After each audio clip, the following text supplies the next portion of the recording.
Hi everyone! Today I'm going to show you how to make this easy and healthy tahini granola. I love granola. I love adding it to smoothie bowls, yogurt bowls, even on a nice ice cream. You can make it sundae. There's so much you can do with granola. The only thing is, I find that often when it's store-bought, there's a lot of sugar, a lot of less healthy ingredients. So I like to make my own. That way I know exactly what goes in it, and I can even add ingredients that make it more nutritious. What I like is when my granola is really crunchy, and here I found the right combination that makes it really nice and crunchy. So what you'll be needing to make this delicious granola is 4 cups of oats, and I'm using organic sprouted oats for even more nutrition. When they're sprouted, they're better for your digestion. I'm going to be adding half a cup of shredded coconut, of course unsweetened. I have 1 cup of coarsely chopped walnuts. I like to leave my walnuts big pieces because I love the crunch that it gives. And I also have here 1 teaspoon of coconut sugar. So I'll start with these ingredients because they're the dry ingredients. So I'm simply going to mix the dry ingredients together.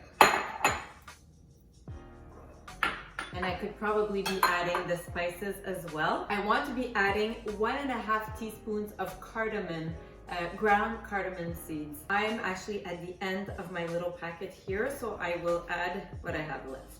So mix all these dry ingredients together. And then for my wet ingredients, I am going on the stove top. I'm just going to simply melt these together. So I have half a cup of tahini paste, runny tahini paste. I have 1/3 of a cup of coconut oil. And I also have 1/3 of a cup of maple syrup. So I'm simply going to melt these together on the stovetop, and I will add 2 teaspoons of maple syrup. So I'm simply melting my ingredients on the stovetop. No need to put it too high. You don't want it to bubble or anything. You just want it to melt. It really does not take long. So my liquid ingredients are melted. So they'll be now very easy to mix into my dry ingredients. So I simply pour the mixture in here, and I want to try and get as much of it. It smells absolutely delicious. I'm going to mix everything very well. It smells so good. So now I'm simply going to take my baking sheet that I have lined with a silicone mat. You can also use parchment paper. And I'm going to just put my whole mixture, and I'm going to compress everything. I'm going to use the whole baking sheet, and then my hands are clean. I just washed them, so I'm just going to use my hands to just make sure that everything is really well pressed together. I'm going to put this in a 350-degree oven, and I'm going to put it for approximately 15 minutes until it becomes a little bit golden, at which point I will take it out. I'll break it up a little bit, flip it, and put it for a few more minutes. I'll show you. My granola has been baking in the oven for 15 minutes. I'm going to pull it out. Not sure if you can see it on camera, but the edges are golden. That's what we want. So I'm going to break it up in big pieces. I just want to be able to flip it because I want it to cook equally everywhere so that it can become crunchy. So as I'm flipping it, I can really see that the bottom is a lot more golden than the top. So I want to make it all golden. So it hasn't yet attained that very crunchy texture. So that's why we have to put it in the oven for longer. So I just want to make sure that it's well spread out. And I'm going to put that back in for another 10 minutes.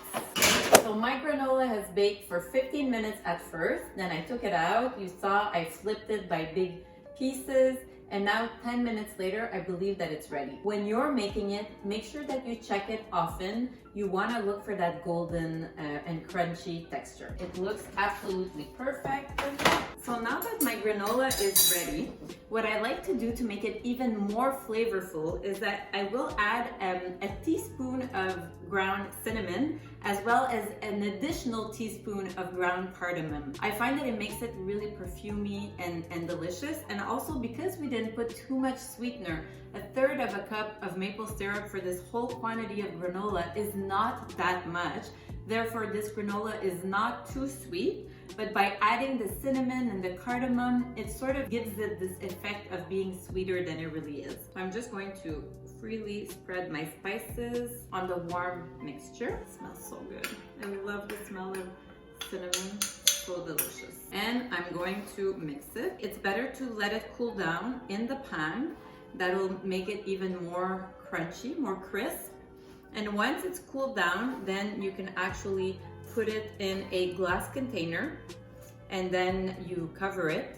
I also have these big glass jars that are covered, that have a cover, and I keep them in my cupboard at room temperature, and it lasts quite long. I mean, ideally, I would say try to use it within a week, but honestly, we keep it for much longer than that, and it stays very crunchy and delicious. So I hope you enjoy, and if you want to get some ideas of how to use this granola, you can check out my video about the papaya boat, and I actually sprinkle some granola on that one, and it's actually this tahini granola that I've been using, and it's really delicious. So please make sure to subscribe down below.